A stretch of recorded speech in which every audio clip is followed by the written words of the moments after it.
Hello and welcome to another Mario Party minigame review. Hot Potato is a game that, as far as anyone knows, may have origins as far back as the late 1800s. For a game to have such a long legacy, surely it must be a classic. Hot Potato is a simple concept in which a small object, say a potato perhaps, is passed from person to person in a group, and whoever is stuck holding it when the music ends loses. Simple concept. But it's one that has lasted well over 100 years, and that didn't go unnoticed by the developers of Mario Party.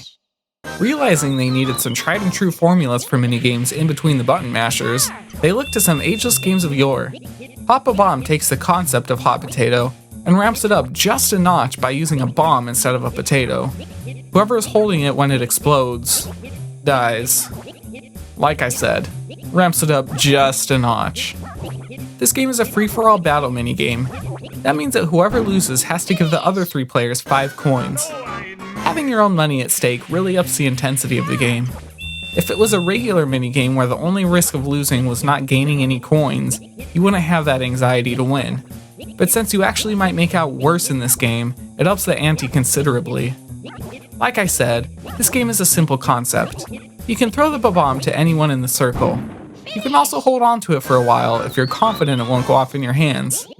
The Bob-Omb will pulse throughout the game before it explodes, and I found that it generally lasts around 10 to 12 pulses before going off. Use that information as you will. But just because the concept is simple doesn't mean it isn't fun. Having coins at stake make the game more and more tense as it goes along, and that's really fun. I almost feel like the game may have been more fun if there was only one winner. Every time the Bob-Omb exploded, that person would be out and the rest would continue. Whoever was left at the end would get 5 coins from each of the other players. Surely that would raise the tension even more to be one of the final 2 players, trying to decide how long to hold the Bob-Omb and when to throw it. But the way it works now is fine too. Other than the tension from not wanting to lose your coins, the game doesn't hold many other surprises. You know exactly what you're getting into with this one. That's not a bad thing in this case, but it also doesn't require skill and fun game mechanics in the way something like Bumper Balls or Crazy Cutter does.